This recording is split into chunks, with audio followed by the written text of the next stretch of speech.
خۆشەویستانی کورسات نیوز سڵاوتان لێبێ لەگەڵ ئاوکارانم پانۆڕامای ئەم شەوتان پێشکەشەکەین. کۆمەڵێک جەدەلی جۆرا و جۆر لە هەرێمی کوردستان هەیە و بە تایبەتیش پارتی دموکراتی کوردستان وەک هێزێکی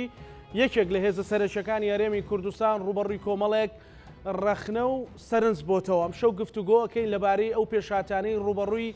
پارتی دموکراتی کوردستان و هەرێمی کوردستان و پرۆسەی سیاسی لە عێراق و هەرێمی کوردستان بۆتەوە. لە زنجیرە درامایەک یان لە کورتە ڤیدیۆیەکدا کە لە تورکیا بەرهەمهێنراوە وا باسەکرێت ئەوەی کە ئەبیندرێت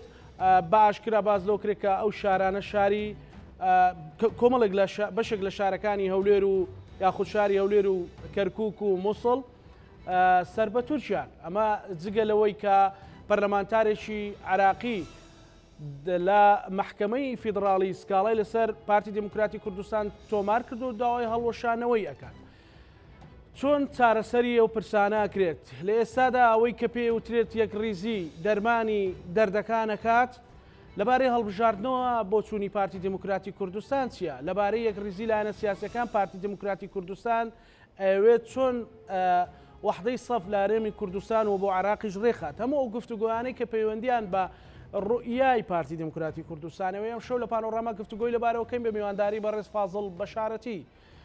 ئەندامی خولی پێشووی پەرلەمانی کوردستان و کات کادری پێشکەوتووی پارتی دموکراتی کوردستان کە بەڕێزیان بۆ سوپاسەوە لە شاری هەولێرەوە لەگەڵمانە. کاک فازڵ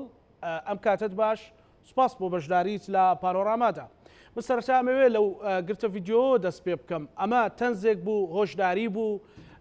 یاخود کارێکی عەفەوی بوو تێئەپەڕێت؟ یعنی ئەمە لە تێڕوانینی پارتی دموکراتی کوردستان چۆن لێک درایەوە؟ یان لانی کەم بەڕێزت وەکو ڕەئی شەخسی خۆت؟ وڵا لەو ئەدای یەکەم حاڵی نەبووم کاکە زانا ببووری. پرسیارەکەمەوە بوو کە باس ببوورە پرسیارەکەمەوە بوو کە گرتە ڤیدیۆیەکی لە بڵاو کراوەتەوە کە باز لەوەکە کە هەولێر و دهۆک و مووسڵ هەولێر و کەرکووک و مووسڵ سەر بە تورکیان و ڕۆژێک دێ ئەمانە بگەڕێنەوە. هەولێر شارێکی تورکمانیە و وێنەی سەرۆکی پارتی دموکراتی کوردستان و ئاڵای کوردستان لەو شوێنەیە کە گوایە محکەمەیەکی هەرێمی کوردستانە. ئەمە بە هۆشداری وەریەگرن وەکو پارتی دموکراتی کوردستان یاخۆت عەقڵێکی شۆڤێنی و بەردەوامە ڕەگەزپەرستی بەردەوامە؟ ینی ڕوئیای پارتی دموکراتی کوردستان لانی کەم ڕوئیای جەنابتان وەکو ڕەئی شەخسی خۆت ئەگەر وەکو پارتیش قسە نەکەیت وەکو ڕوئیای گشتی پارتیش قسە نەکەیت؟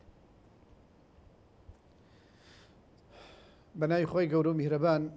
و زۆر سپاس بۆ ئێوە بۆ بینەرانی بەڕێزی ئەم بەرنامەیە. دیارە ئەو بۆچوونانە یان ئەو جۆرە تەسریحاتانە کە دەدرێن ئێستا ئەمە قسەی ئێستا نیە، ئەمە قسەی بەردەوامی داگیرکەرانی کوردستان بووە لە سەرەتایی دامەزراندنی دەوڵەتی عێراق و دەوڵەتەکانی دەوروبەری عێراقیش. بۆیە ئێمە ئەم جۆرە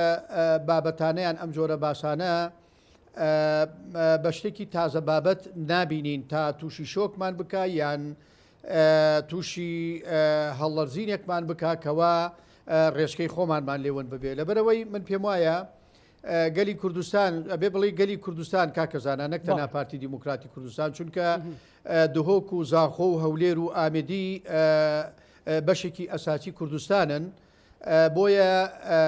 بستێک لە خاکی کوردستان لە هەر گۆشەیەکی کوردستانەوە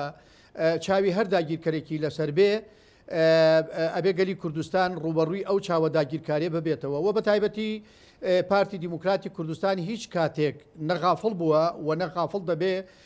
لەو جۆرە تەسریحاتانە کە دەدرێن. بەڵام ئێستا لە هەموو کات زیاتر من پێم وایە ڕای کۆمەلگای نێودەوڵەتی هەیە و من قەناعەتمەوە نییە هیچ دەوڵەتێک بۆ خۆی بتوانێت سەربەخۆ بڕیار بدا یان پەلامار بدا یان هێرش بکە بۆ سەرخاکی هەر وڵاتێکی تر یان هەر نەتەوە میلەتێکی تر. و پێشم وایە دەوڵەتانی داگیرکەری گەلی کوردستان هەر لە سەردەمی سەفەی و عوسمانیەکانەوە و لە پاش ئەوشە زۆر جار خۆیانیان تاقی کردوتەوە لە داگیرکاری و لە پەلاماردانی خاکی کوردستان. نەخاکی کوردستان ئەوانەی بەخۆ گرتووە نەگەلی کوردستان توانێتی بێدەنگ بێ لە ئاستی داگیرکاریەکانی ئەو دەوڵەتانەی کە چاوی تەماحیان لەسەر خاکی پیرۆزی کوردستانە. بەڵێ زۆر جار باز لەوە کرێت کە بۆ نمونە دابەشکاریەکێک کە ئێران نزیکە یانێکێتی نیشتیمانی کوردستان نزیکە لە ئێران و پارتی دموکراتی کوردستان نزیکە لە تورکیا پێت وایە ئەمانە لە هەر دەرفەتێکدا و بە تایبەتیش تورکیا کە ئێستا ئەو بابەتە ڕۆژەڤە دوژمنکارانە ئەگەر بتوانێت یان بۆی بلوێت سەیری هەرێمی کوردستانەکات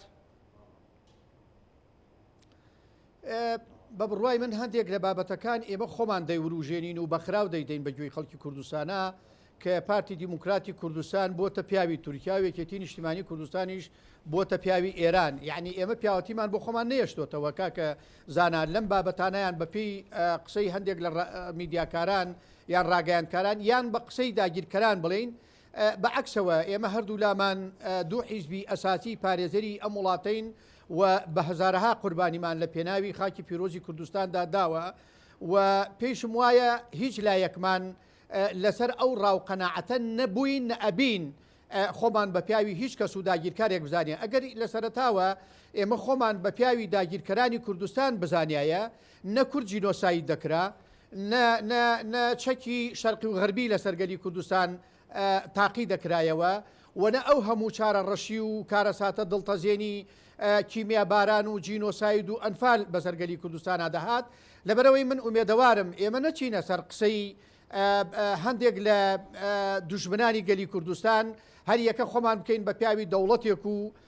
پیاوەتی و یان خاوەنددارەتی بۆ وڵاتەکەی خۆمان نێڵێنەوە بە عکسەوە ئێمە هەمومان پیاوی وڵاتی خۆمانین کوڕی وڵاتی خۆمانین خاوەنی وڵات و نیشتیمانی خۆمانین و هەتاتونەکی خوێنیشمان تێدا بێت لەسەر خاک و نیشتیمانی خۆمان بەختی دەکەین و نابینە پیاوی هیچ کەسی چووکە لە ڕابردووش نەبووی مەسەلەن بۆ تورکیا پارتی دموکراتی کوردستان هیچ هاوپەیمانێتێکی هەیە هیچ نیگەرانی و سەرنجێکی فەرمی ئاراستی تورکیا کات کە ئەمە لە ئێستادا بریندارکردنی شعوری کوردستانیانە لە هەرێمی کوردستان بە تایبەت کە خەتێکێن یان لێکتێکیشتێک لە نێوان پارتی تورکیا هەیە بەڵێ لە حەقیقەتە زۆر کات ئەم گێشەڵە دەپێچرێتە پارتی دیموکراتی کوردستان چونکە هەتا ئێستاش ئێمە لە ناو چوارچێوەی عێراق داین ئەبێ عێراق خۆی بە خاوەنی ئەو داگیرکاریە یان ئەو دوژمنکاریە یان ئەو پەلاماردانەی دەوڵەتی تورکیا بزانێکەوە زۆر بێ باکانە و بێمرەتانە دێت خاکی پیرۆزی کوردستان داگیر دەکا بەڵام لە هەمان کاتیشا زۆر کات بەرپرسانی باڵای پارتی دیموکراتی کوردستان لە جەنابی سەرۆک بارزانی جەنابی سەرۆکی هەرێمی کوردستان کاک نێچیروان بارزانی و لە جەنابی کاک مەسرور وە قیادە و سەرکردایەتی پارتی دیموکراتی کوردستان وجداریان داوەتە دەوڵەتی تورکیا لەو جۆرە پەلامار و داگیرکاری کەوا دەیکەن ئەوان ئەڵێن یعنی حجەیان هەیە حجەکە ئەوەیە کە پەکەکە داوێتی بەدەستەوە چووکە بەڕاستی یەکێک لە هۆکارە خراپ و خەتەرەکان بۆ هەرێمی کوردستان بەگشتی ئەوەیە کە پەکەکە هۆکاری ئەم دەستدرێژیانە یان بۆتە سەبەبی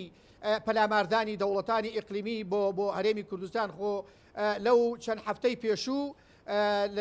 لە منتیقەی گەرمیان فڕۆکەکانی تورکیا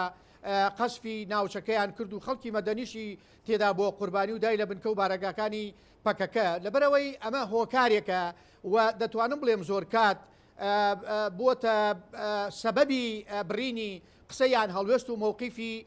گەلی کوردستان و حکومەتی هەرێمی کوردستان بەرامبەر بە دەوڵەتی تورکیا چکە دەوڵەتی تورکیا ئەمە حجەکەیەتی و لە حەقیقەتە ئێمە ئەگەر بتوانین سەیتەرە بەسەر دەشتوانین بەڵامەکو گەلی کوردستان و پارتی دیموکراتی کوردستان بۆ حکومەی کە بڕیاری جەنابی سەرۆک بارزانی بڕیاری دەدا و تەحریمی شەڕی ناوخۆیان شەڕی کورد بە کوردی کردووە ئەمە بووەتە سەبەب بۆ من پێشم وایە پەکەکە ئەمەی قۆستۆتەوە ئەم دەرفەتەیان ئەم فرسەتەی قۆستۆتەوە هاتووە خۆی پەخش و بڵاو کردو بەناو هەرێمی کوردستان ئەو بۆتە سەبەبی پەرکێشبوون و سارغبارانکردنی دەوڵەتی تورکیا و زۆر کات کۆماری ئیسلامی ئێرانیش بۆ هەرێمی کوردستان ئەمانن سەبەبەکەوە بۆچونێکیتر هەیە مەسەلەن ڕەنگە مخالف بێ لەگەڵ بۆچوونەی بەڕێزت کاک فازڵ مبەڕیر نادەین بە دەوڵەتی تورکیا و نە هیچ دەوڵەتێکی تر بێن بەم نەوعێتە داگیرکاری لەسەر هەرێمی کوردستان بکەن بۆچوونێکی تر هەیە ڕەنگە بۆچوونە مخالفی ڕێی جەنابەت بێت مەسەلەن بەشێک لە خەڵک پێی وایە کە هەموو بستێکی خاچی کوردستان بۆ هەر کوردێک جێگەی خەباتە بۆ پەکەکەش باشووری کوردستان و بۆ یەکێتی و پارتیش ڕۆژاوا و ڕۆژهەڵات و تەنانەت باکووری کوردستانی شوێنی خەباتە ئەمەش لە ڕۆنەتەوەیەکەوە ڕاز نییە؟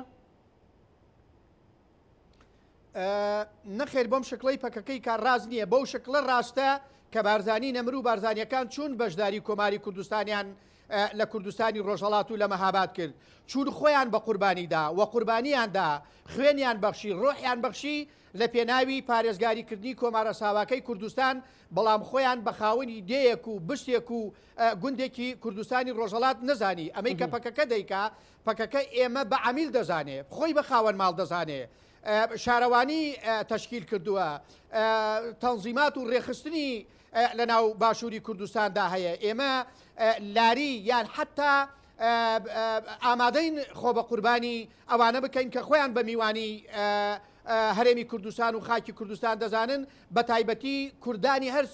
سێ پارچەی تری کوردستان و هەیشن ئێستا لە کوردستان نە پارتی و نە حکومەتی هەرێم ئەوان بە غەریب و بە دەرەوەی خۆی دەزانێ نە ئەوانیش خۆیان بە خاوەن ماڵ و بە داگیرکرد دەزانن کەوا وەکو ئەوەی کە پەکەکە دەیکا ئەمەی پەکەکە دەیکا بەڕاستیەکەی من پێم وایە بەس ئەو زەمەنە سیاسیە یان ئەو مووقیفەی هەرێمی کوردستان و جەنابی سەرۆک بارزانی ڕێگەی بەوانداوە بەم نەوەیەتە تەسەڕفات بکەن و خۆیان بە خاوەن ماڵ بزان و ئێمە بە پیاوی عمیل و بە خەڵکی تر بزانن ئەمە بەڕاستیەکەی غەڵەتە تابینە قاقەی غەڵەتە و ئەو غەڵەتەش ئەوەیە کەوا هەرێمی کوردستانی کردوتە جێگەی تەراتێنی سوپا و لەشکری وڵاتانی دەرەوەی عێراق و هەرێمی کوردستان. کاک فازڵ مەسەلەن ئێستا لە هەرێمی کوردستانیش لەشکری ڕۆژ دروست کراوە کە تایبەتە بە ڕۆژاوای کوردستان ولا حکوومەتی هەرێمی کوردستانەوە تەمویل دەکرێت کە ئەمانە بەشێکی زۆریان کوردانی ڕۆژاوای کوردستان و پارتی دموکراتی کوردستان بە ئاشکرا لە ڕێگەی پارتی دموکراتی کوردستانی سووریا مەسەلەن دەزوەردانی لە ڕۆژاوا هەیە ئەمەش ڕەنگە ڕۆژگارێک ئەگەر سووریا بە قووەت ببێتەوە هۆکارێک نابێت بۆ ڕاکێشانی سووریا بۆ ناو هەرێمی کوردستان ئەویش ئەمە بکاتە مەبەڕی ڕێک مەسەلەن خەڵک ئەوەش ئەڵێت مەسەلەن ئەو دیوەژ ئەڵێت کە بۆچی لەشکری ڕۆژ لەسەر حکوومەتی هەرێمی کوردستان دابمەزرێت کە ڕەبتی بە ڕۆژاوای کوردستانەوە هەیە. من پێم باشە کاکەزانە هەموو کەسێک هەموو لایەنێک هەموو میدیاکارێک بپرسێ لەشکری ڕۆژ چەند قوربانیان لە شەڕی داعش بۆ پارێزگاریکردن لە هەرێمی کوردستاندا ئەمە یەک دوو با یەک نەفەر بێ بە من بڵێ یان بەڕای گشتی و خەڵکی کوردستان بڵێ لەشکری ڕۆژ خۆیان بە خاوەنی گوندێک بزانن یان گوندێکیان لە خاوەن گوندەکە حرام کرد بێ لە باشووری کوردستانە لەبەرەوەی ئەمە مقارنە ناکرێن بە یەک لەشکری ڕۆژ وەکو هەموو لیوا و فەوجەکانی ناو باشووری کوردستان ناو حکومەتی هەرێمی کوردستان ئامادەی هەموو فیداکاری و هەموو قوربانیەکن و هەموو تعلیماتێکی جێبەجێ دەکەن لە ناو هەرێمی کوردستانە بۆیە زۆر جیاوازن ئەم دوو لەشکرە بە یەکتر مقارنە بکرێن و حکوومەتی سووریایش لەو حدودانە نەماوەکەوە هەرێمی کوردستان وەکو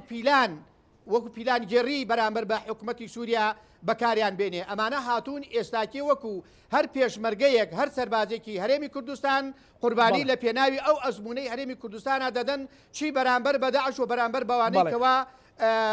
چاوی داگیرکاریان لەسەر هەرێمی کوردستان. کاک فازڵ جیاواز لەو بابەتە مەسەلەن دوێنێ ئەندامێکی پەرلەمانی عێراق لە محکەمەی فیدراڵی داوای لەسەر داوای تۆمارکردو بۆ هەڵوشانەوەی پارتی لەبەرەوەی پابەندی دەستور نابێ و لە ئێستاشدا سەرۆکی پارتی دموکراتی کوردستان ئامادەکاری دەکات بۆ دەست پێشخەریەک ئەمە بۆ چوونی ئێوە لەو بارەوە. کاکەزانە ئەم جۆرە مەوقیفانە وازەحە لە لای هەموو کەسێکی نیشتیمانی و نەتەوەی و ڕۆشنبیری ئەم وڵاتە و دەرەوەی ئەم وڵاتیشە ئەمە مووقیفی نەتەوەی و نیشتیمانی پارتی دیموکراتی کوردستان لە ڕای گشتی و لە دنیا نیشان دەدا ئەمە لایەکی تر بە بەردەوام شۆڤینیەتی عەرەب یان ئەوانەی چاویان بە ئەزمموی کوردستاندا هەڵنایە هەمیشە ژانی لەدایکبوونی پیلانگێڕیەکیان ژان ئەیانگرێ بۆ ئەوەی مەعامەرەیەک و پیلانێک دژ بە هەرێمی کوردستان لەدایک ببێ و بیدەن بەگشت هەرێمی کوردستانە و ئەم جۆرە هەڵوێست و مووقیفانە لە سەرەتای دامەزراندنی دەوڵەتی عێراقەوە لە ناو عەرەبە شۆڤینیەکان کە هەمیشە هەڵوێستی دوژمنکارانەیان بەرامبەر بەگەلی کوردستان و بەرامبەر بە پارتی دیموکراتی کوردستان نیشانداوە ئەمە یەکەم مووقیف نییە کە پەرلەمانتارێکی دەوڵەتی یاسا بەرامبەر بە هەرێمی کوردستان دەیگەڕێ لە چەند مانگی ڕابردوو لە مانگی دوو دادگای فیدراڵی بە عەلەنی دوژمنکارێتی خۆی بەرامبەر بە هەرێمی کوردستان ڕاگەیان بەڵام بەداخەوە دەڵێم لە هەموو ئەم جۆرە مووقیفە سلبیە دوژمنکارانەی بەرامبەر بەگەلی کوردستان بەرامبەر بە پارتی دیموکراتی کوردستان دێتە پێشەوە هەر ئەبێ پارتی دیموکراتی کوردستان وڵام دەرەوەی ئەم جۆرە پیلانگێڕیانە بێت بەداخەوە لاولایەنەکانی تر خۆیان دەکەن بە کەڕەی شەربەتیان دەتوانم بڵێم هەندێک کاتیش مزایدە دەکەن لە ڕابردوو ئەوەی بڕیارەکەی دادگای فیدراڵیت باس کرد برینەی خەڵکی کوردستان یان لەشکرکێشی بۆ سەر هەرێمی کوردستان دەیانەوە سیراعی بینی بارزانی و مالیکیە بەڵام بینیمان چیکارە ساتێک بەسەر خەڵکی کوردستانە هات لە مەسەلەی خەڵکی کوردستان باسی بڕیارەکەی محکەمەی فیدراڵیت کرد کاک فازڵ باسی بڕیارەکەی محکەمەی فیدراڵیت کرد ڕەنگە جەنابیشت ئەو ڕاستێ بزانی کە بەهۆی قەیرانەکانی هەرێمی کوردستان و بە دواکەوتنی موچە و خراپی گوزەرانی خەڵکەوە خەڵکێکی زۆر لە ئاسی تاک باسی لایەنە سیاسیەکان ناکەم مەسەلەن دڵخۆش بوو بۆ بڕیارەی محکەمەی فیدراڵی و لا یەزالی ئەگەر بێت و کە قەرارێک ئەدرێت لە بەغداوە خەڵک لە سۆشیال میدیا لە کۆڕ و مەجلیسەکان باشکرا تەییدەکە ئەمە لە چێوە سەرچاوی گرتووە خۆ ئەم خەڵکە هەمووی دژبنی هەرێمی کوردستان نییە تەنها یەکێتی و پارتی دیفاعی لێ بکەن دەتوانم بڵێم تەنها ئەوانە تەییدیان کرد کە لە بەغدایش بە زوبانی ئەوان قسەی دەکرد حتا پەرلەمانتارەکان خۆوازەح بوو لە خولی پێشووی پەرلەمانی عێراقیشدا کێبوون ئەوانەی کە تەییدی ئەم جۆرە مواقفانەیان دەکرد و دژایەتی هەرێمی کوردستان و حکومەتی هەرێمی کوردستانیان دەکرد لەبەرەوەی بڕیارەکەی دادگای فیدراڵی بڕیارێکی حاقیدانە بوو بڕیارێکی سیاسی بوو بڕیارێکی تاگلایەنە بوو بڕیارێکی دژ بە خەڵکی کوردستان بوو لەبەرەوەی من پێم وایە فەشەلیشیان هێنا لەو بڕیارە چونکە نەیانتوانی بە یاسایی بوونی کەیسی نەود لە هەرێمی کوردستانە بسەلمێنن یعنی ئەوەی کە هەرێمی کوردستان کردوێتی لە سەرەتاوە لە ڕێگەی یاساوە دەستی بەو پرۆژە و بەو بەرنامەی هەناردەی نەوت و دەرهێنانی نەوت لە هەرێمی کوردستانە کردووە و لەم بابەتانە هەمیشە پرسوڕای لەگەڵ حکوومەتی ناوەندی لە بەغدا هەبووە بەڵام ئەوان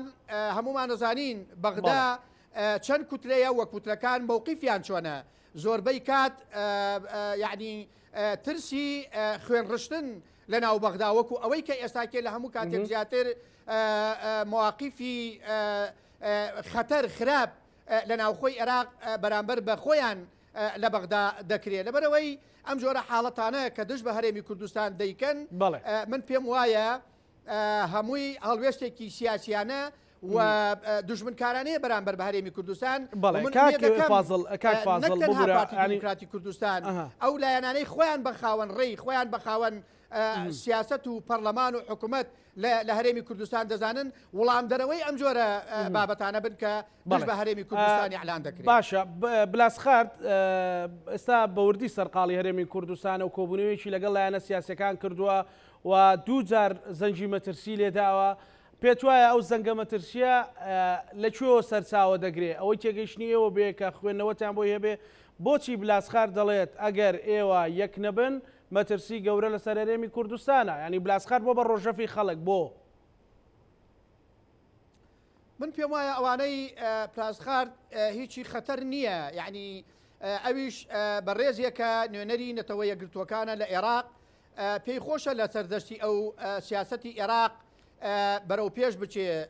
کێشەکانی مابینی هەرێمی کوردستان و بەغدا چارەسەر ببێ خۆ ئەگەر مەسەلا بیناوبین بێ هوشداریەک بە خۆ ئێمە ئەگەر پلاسخارتیش نەڵێ ئەبێ خۆمانە واقعە بڵێن کێشە لە ناو هەرێمی کوردستان هەیە کێشە لە مابینی لایەنە سیاسیەکان هەیە کێشە لە مابینی هەرێمی کوردستان و بەغدا هەیە دەبێ هەوڵی چارەسەرکردن بدرێ وەکو ئەوەی لە چەند هەفتەی ڕابردوو جەنابی سەرۆکی هەرێمی کوردستان سەردانی سلێمانی کرد و من پێم وایە بەشێک لەو کێشانە هاتوونەتە بەردەم چارەسەرکردن ئەوەی کە جەنابی سەرۆکی هەرێمی کوردستان کردی پلاسخارتی شەمان هەوڵ دەدا بۆ چارەسەرکردنی کێشە ناوخۆیەکان و کێشەکانی مابینی هەرێمی کوردستان و بەغدا هۆشداری زۆر دەدرێت مەسەلەن کە خەڵک لە یەکێتی و پارتی نیگەرانە لە حکومڕانی نیگەرانە واگەر خۆیان ڕێک نەخەن وەگە چاکسازی گەورە نەکرێ خەڵک زەنگێکی لە 2020 لێداوە لە انتخاباتەکان کە لە سەرتاسەری عێراق هەرچەندە گشتی بوو بەڵام بۆ هەرێمی کوردستانیش مەسەلەن لەسەر 100%ەوە دەنجی داوە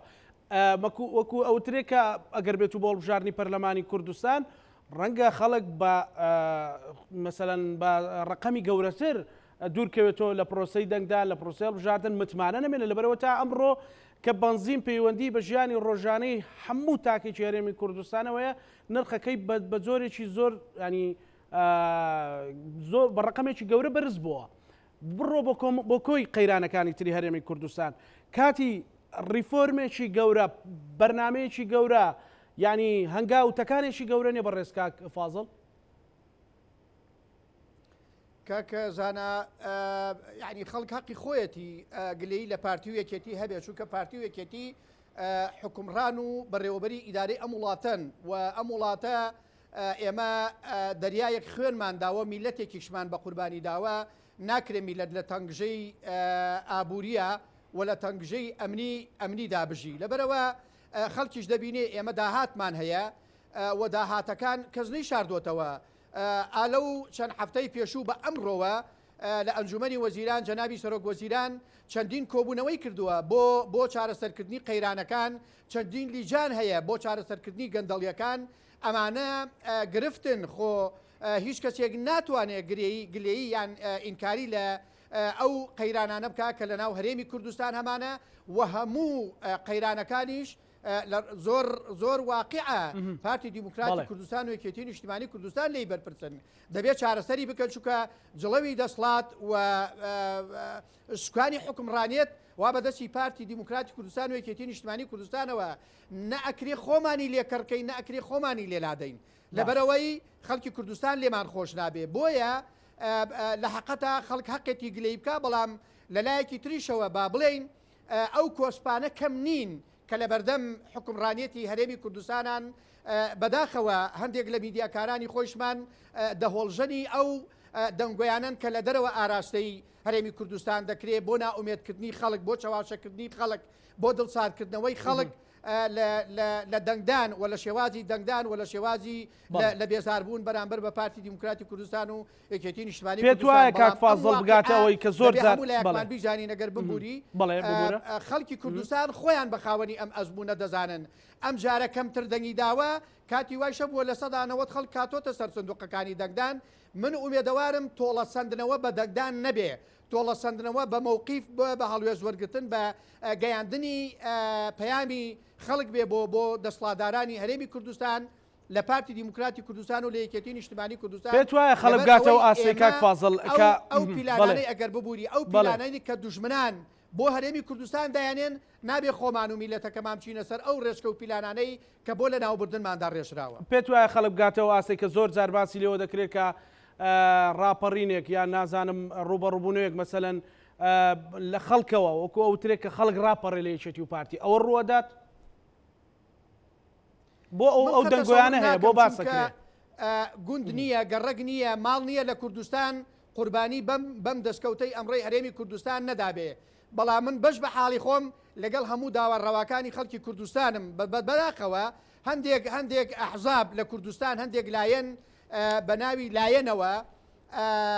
لەم لاوە دێن لە حکومەت ئەخۆن و وەردەگرن لەو لایشەوە دێنە سەر شاشەکان و باسی ڕاپەڕین بەرامبەر بەکێ ڕاپەڕین بەرامبەر بە خوێنی شەیدەکان ڕاپەڕین بەرامبەر بە 75 ساڵ خەبات ڕاپەڕین بەرامبەر بەو هەموو قوربانی کە داومانە لە کوردستانە لەبەرەوەی مەسلەی ڕاپەڕین نییە بەڵام خەڵکی کوردستان حەقی خۆیانە داوای ڕێوای خۆیان بەڕێپێوان بە هاتنە بەردەم بارەگاکانی حتا هەردوو حیزبە سەرەکیەکە بێنە بەردەم بارەگای حکوومەت دام و دەستگا و ئۆرگانەکانی حکوومەت بەڵام بە سووتاندن و بە وێرانکردن و بە وێرانکاری و بە نەفرەتکردن نا ڕێوشێنی تەبیعی خۆی یاسایی و قانونی خۆی هەیە و من پێشم وایە ئێستا حکوومەتی هەرێمی کوردستان زۆر جدیە و زۆر بە جدی خەریکی چارەسەرکردنی کێشەکانی خەڵکە خەریکی چارەسەرکردنی کێشە ئابوووریەکانە خەریکی چارەسەرکردنی ئەو ناکۆکیانەیە کە لە مابینی لاولایەنەکان لە هەرێمی کوردستاندا هەیە کاک فازڵ مەسەلەن باسی هەڵبژاردنمان کرد ئێستا جەدەلێکی سیاسی لە نێوان یاسایی و سیاسی لە نێوان یەکێتی و پارتی بە دیاریکراوی هێزولانە سیاسەکانی تریشێ لەسەر مەسەلەی فرەبازنەیی لەسەر مەسەلەی چاوخشانەوە بە تۆماری دەکدەران لەسەر مەسەلەی هەمواری یاسای هەڵبژاردنەکان لە هەرێمی کوردستان بۆ چوونی ئێوە پێت وایە پارتی و یەکێتی لە کۆبنەوەکانی چەند ڕۆژی ڕابردوو و سبەیش کە کۆبوونەوە هەیە یاخود چەند زنجیرە کۆبوونەوەیەکێ لە چەند ڕۆژی داهاتوو ئەگەنە دەرەنجامێک کە بەدڵی هەموو لایەک بێ بەتەکی دەگەنە ئەنجام چونکە ئێمە کێشەی زۆر قوڵتر و گەورەترمانە بۆ بە تایبەت لە مابینی پارتی دیموکراتی کوردستان و یەکێتی نیشتمانی کوردستاندا لەبەرەوەی کێشەکان زۆر قوڵنین و زۆربەی بۆچوونەکانیشمان یەک دەگرێتەوە مەسەلەی یاسایی هەڵبژاردنەکان لە هەرێمی کوردستان ئێمە هەموو جۆرەکانیمان تاقی کردوتەوە بۆیە من پێم وایە هەندێک لایەن لە وەسعی خۆی تەمین نییە لە ناوخۆی خۆی تەمین نییە لە دەنگدەری خۆی تەمین نییە بەڵام هۆکارێک بیانوویەک حجەیەک دەدۆزێتەوە زجەی لەسەر دروست دەکا لەبەرەوەی هەڵبژاردنەکان دوابکەوێ بەڵام مەسلەی هەڵبژاردن کوردەواری ئەڵێ مارچەند پێچی هەبێ ئەبێ بەڕاستی بچێتە بەردەم کونی خۆیەوە لەبەرەوەی ئێمە هەڵبژاردن لە پێشمانە دوو مانگ دواکەوتن و 4 مانگ دواکەوتن هیچ لە مەسلەی وڵایەنانە ناگۆڕێ و پارتی دیموکراتی کوردستانیش هیچ باکی نییە ئایا هەڵبژاردنەکان بەداخراوی دەبێ بە نیمچەکراوەی دەبێ بەکراوەی دەبێ بە یەک بازنە دەبێ بە 4 بازنە دەبێ من پێم وایە هیچی لە لای پارتی دیموکراتی کوردستان یعنی بابەتێکی ئەوتۆنیە کە ببێتە گرفت بۆ ئێمە بەڵام ئێمە ئەڵێن ئەم هەموو سەر ئێشە دروستکردنە بۆ پرۆسەی هەڵبژاردن لە هەرێمی کوردستانە ئەو یاسایی کە ئێستاکێل بەرکارە هەیە خۆمە پارتی دیموکراتی کوردستان دای نەناوە لە ڕابردوو بە یاسا لە پەرلەمانی کوردستانەوە یاسای بۆ دەرچووە لە دوای ڕێکەوتنی لایەنەکان بەگشتی و پارتی دیموکراتی کوردستان و یەکێتی نیشتیمانی کوردستان بەتایبەتی مەسەلەن ئەمە بۆ ئەوەیە ئەمە بۆ بۆ بیانوێ مەسەلەن بۆ بیانوێ هەڵبژاردنەکان نەگرین خۆمان ئامادە بکەین بۆ هەڵبژاردن بۆ بیانوێ مەسەلەن توێژەرێکی یاسایی کە خۆی مەیدانیان توێژینەوەیکی کردەوە بە پشتبەستن بەداتا ئاماری دەنگدانی هەرێمی کوردستان بە بەراورد لەگەڵ هەمان ئاماری بەغدا بۆ هەرێمی کوردستان نزیک بە 600,000 سەوت فەرقی هەیە مەسەلەن ئەمە ئەگەر پێداچوونەوەی پیا بکرێ بۆچی ئەمە بیانوو بێ من پێم وایە کاکە زانە ئەمەش بیانووە لەبەرەوەی مردووەکان خۆ هەموو ئایدی پارتی نین بڵێ پارتی نەیمراندوون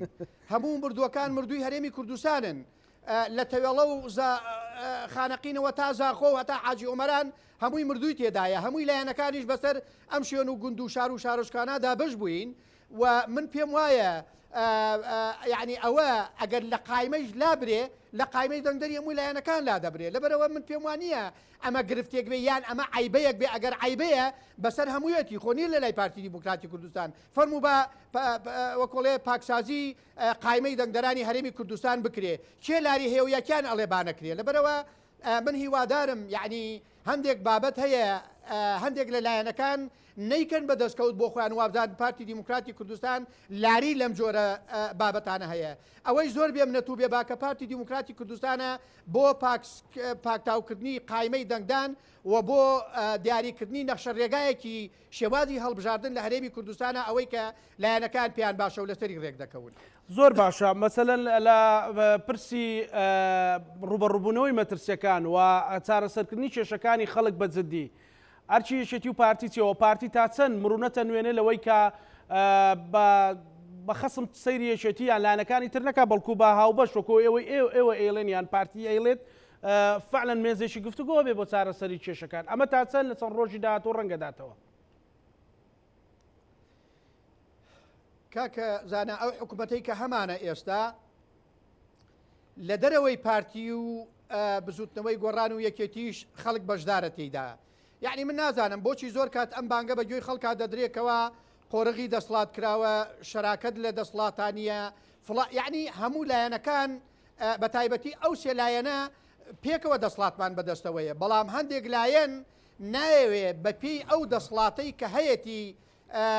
تەعامل لەگەڵ بوونی خۆیدا بکە هەموو لایەنێک لە نقطەی یەکەمەوە بە حیزبی یەکەم خۆی هەژمار دەکا ئیشدیواجێت ئەمە دروستی کردووە ئەبێ لایەنەکان بزانن پارتی دیموکراتی کوردستان براوەی یەکەمی هەرێمی کوردستانە لە هەموو عێراقیش نەک تەنها لە هەرێمی کوردستان کەواتە کۆمەڵێک جومگەی دەسڵاتی ئەساسی وا لە لای پارتی دیموکراتی کوردستان ئەگەر لایەنی تریش براوەی یەکەم بێ ئەم جومگانەی بەدەستەوە دەبێ ئێمەش بەپێی ئەو حەجمە تەعامل لەگەڵ دەسڵاتەکەین کە هەمانە بەڵام ئەو لایەنانەی نایەنەوێ بەپێی ئەو حەجمە تەعامل بکەن کە هەیەە بەڵام بەسەلەن بۆ دیاریکراوی هەندێک لە کادرانی یەکێتی و گۆڕان بەسەلەن پەرلەمانتارەکانیان کاکفازڵ ببوورە باسیەوەکەن کە بوون و دەنگدەری خۆیان من هەمان ئەو پرسیاری جەنابەت ئەو ڕژماری بوونی ناو دەسڵاتە ئەو پرسیار ئەو ڕێی جەنابتم کردو بە پرسیار بۆ پەرلەمانتارەکانی یەکێتی گۆڕان وتومە مەسەلەن بۆچی قبول نییە بێ کە پارتی 45 کورسی هەیە بۆ نمونە لەگەڵ کۆتاکانە زۆری نێەوە زۆربەی پۆستەکانیش لای ئەوان ئەڵێن ئەم زۆرینەیە مزەیەفە و تەزویرە بۆیەش ئێستا مەسەلەن وەکەوەی بەڕێز ناوێنی مبەڕیر ئەڵێ نەبێ یا ئەوەی کۆمسیۆن ڕێک بخرێتەوە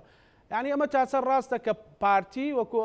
خۆشتان ئێڵێن و جێگری سەرۆکی پارتی ژێڵێ کە پارتی لەگەڵ سینیش انتیخابات بکە ئەبێ بیباتەوە مەسەلەن پەیوەندی بەو تەزویراتەوە نییە وڵایی نازانم کاکە زانایمە ئەمە من نەقلی ڕایە کاک فازڵ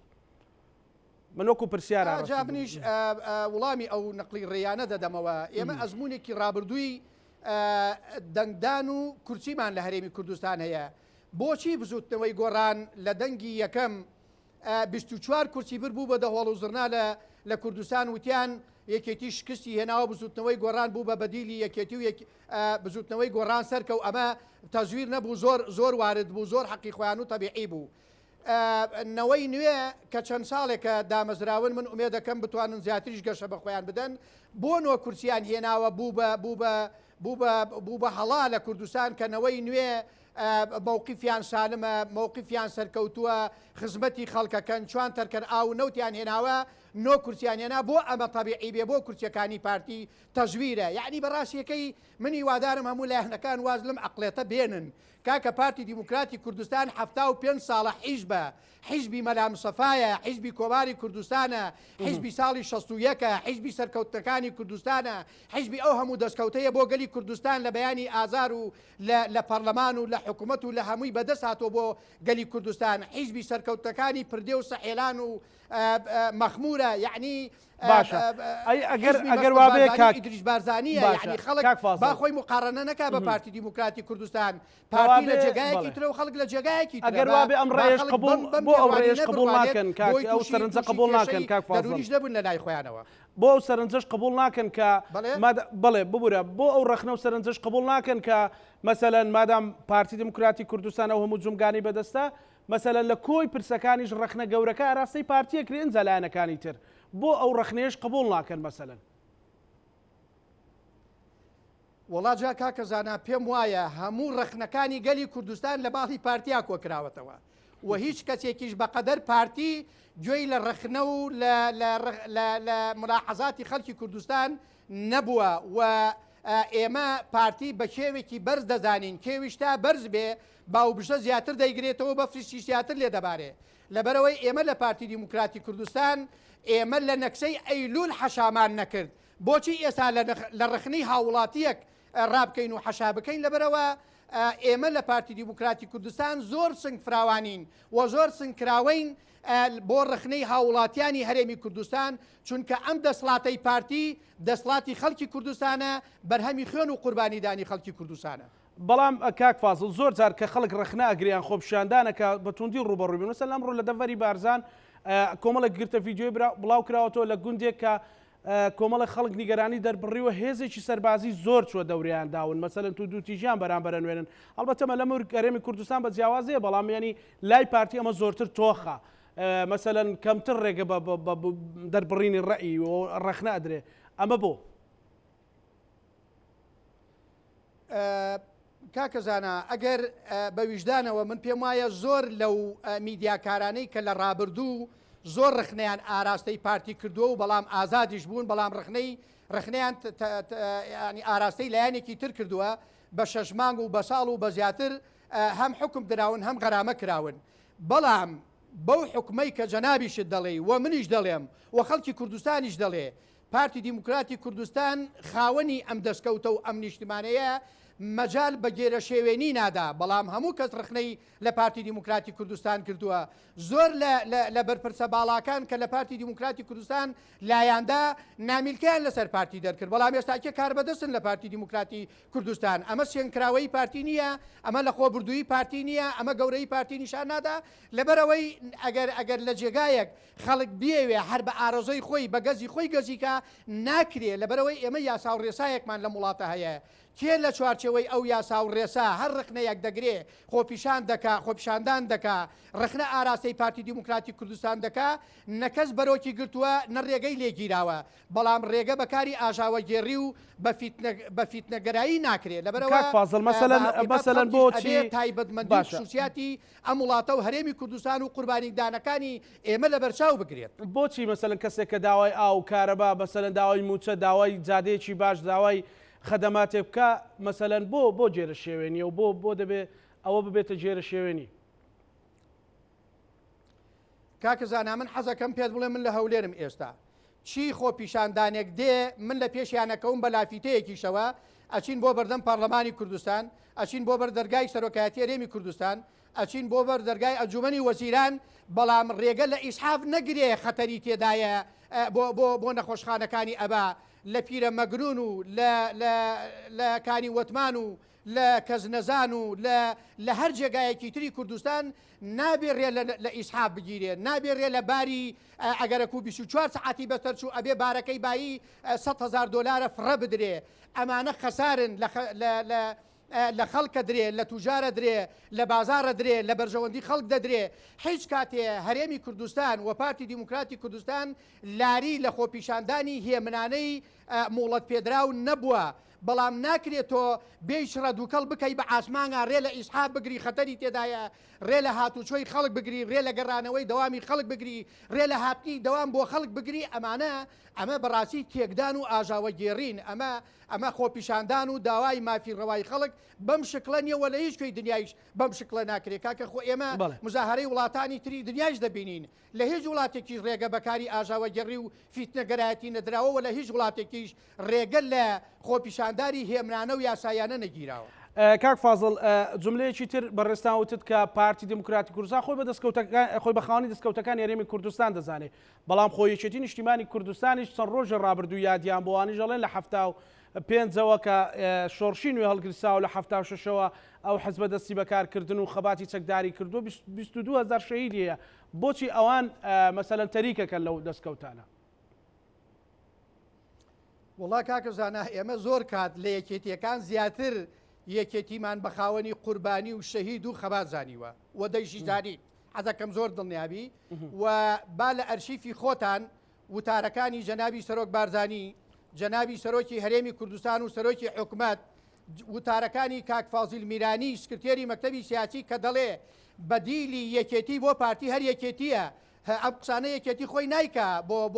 بۆ ئەفزەڵێدان بە یەکێتی ئێمە قەت و قەت نەڕێگەمان بە خۆمان داوە نەوتویشمانە یەکێتی تەریکە لەم دەستکەوتە یان یەکێتی شەریک نییە لەم دەستکەوتە یەکێتی بەشدارە لەم قوربانیدانە یەکێتی بەشدارە لەم حکومڕانێتە لەبەرەوەی ئێمە هەمیشە یەکێتیمان بەلایەنێکی هاوبەشی ئەساسی خۆمان چی لە شاق و چی لە شار و چی لە حکومڕانێتی ئێشتایش زانیوە و دەیزانین و لە ئایندەیش هەروای دەزانین. بەڵێ دواسەرنجی کاک فازڵ بۆ کۆی چارەسەری کێشە قەیرانەکان پێت وایە ئێمە ڕێگایەکی تەختمان لە پێشیان ڕێگاکی سەختمان لە پێشە؟ ئێمە ڕێگا سەختەکەمان بڕیوە بەڵام هیوادارم هەمومان پارێزەری ڕێگا سەختەکە بین پارێزەری دەستکەوتەکانمان بین ناوماڵی خۆمانی یەک خەین بە تند و تیژی لەگەڵ یەکتر قسە نەکەین هەموو تاکێکی ئەم وڵاتە خاوەنی ئەم دەستکەوتەیە ئەم دەستکەوتیشە چەترە بەسەر تێگڕای چین و توێژەکان و حیزب و لاولایەنەکانی خەڵکی کوردستانەوە هەڵدراوە لەبەرەوەی دەبێ هەمومان دەستمان بە کۆڵەکەی ئەو ڕژماڵەوە بێت کە بەسەر خەڵکی کوردستانەوە هەڵدراوە نەبادا باوبژەی نەیارانی کورد بێت ئەو ڕژماڵەمان لەسەر لابن. بەڵێ زۆر سپاس بۆ بەڕێز فازڵ بەشارەتیان دامی خولی پێشووی تری پەرلەمانی کوردستان و کادری پێشکەوتی پارتی دموکراتی کوردستان کە بەڕێزیان لە شاری هەولێرەوە لەگەڵمان سپاس بۆ بەڕێزتان کاک فازڵ. دەرانی خۆشەویست ئێمەش لەگەڵ هاوکارانمان کۆتایی بە پانۆراما ئەهێنین و ئێوەش هەموو لە یەکتان ئەمانەتی خوای گەورە بن خواتان.